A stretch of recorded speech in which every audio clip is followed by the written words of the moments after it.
Good morning, ladies and gentlemen, and welcome to today's news with XNN.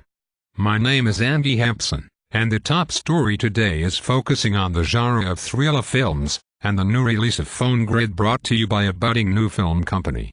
With me here today is the directors who put a lot of time and effort into making the film. So guys, how do you think your film went?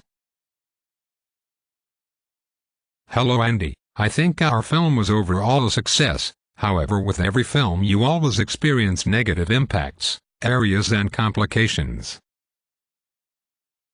Of course, what sort of problems did you experience during your filming? Well, the main problem was the mise-en-scene of Dave's gay on the fridge in the kitchen. Unfortunately, we didn't notice this until it was too late to reshoot the scene, to keep it relevant to the story. I agree. I don't think this was appropriate for your film and made it seem more like a comedy rather than a thriller. I think it ruined the film a bit for me, and it is a shame that you didn't notice this in time to reshoot. Looking back on the scene now, we could have edited it slightly to cut out the shot of the fridge, which would have been an easy alteration without having to reshoot. It would have also kept the mise-en-scene realistic and not spoilt the film. Despite that, I do think your titles worked very well within the film. Yes, we were very proud of our titles.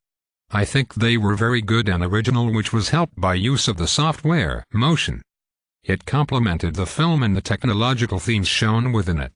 I also think our editing was quite good and very slick, which helped to enhance our film. Yes, I really liked your editing. But how did you feel your lighting went throughout your film?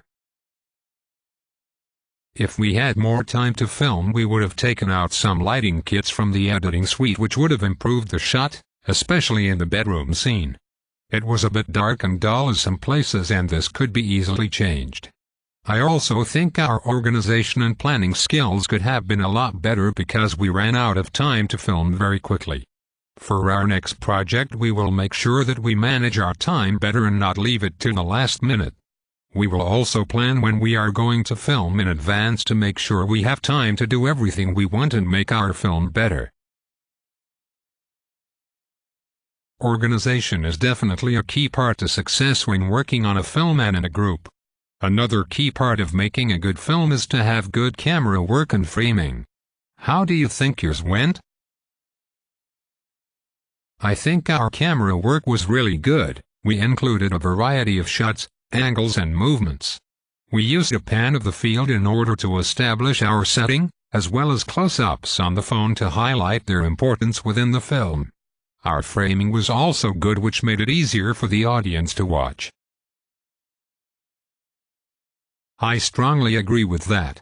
The variety of shots really attracted the audience and kept them interested in the film. The storyline kept the characters' hidden identity. However, there were some good points and bad points to this.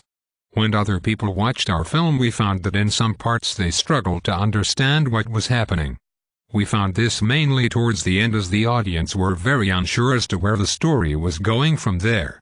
As it is the opening, the audience has to have a brief understanding of what might happen next to keep them interested.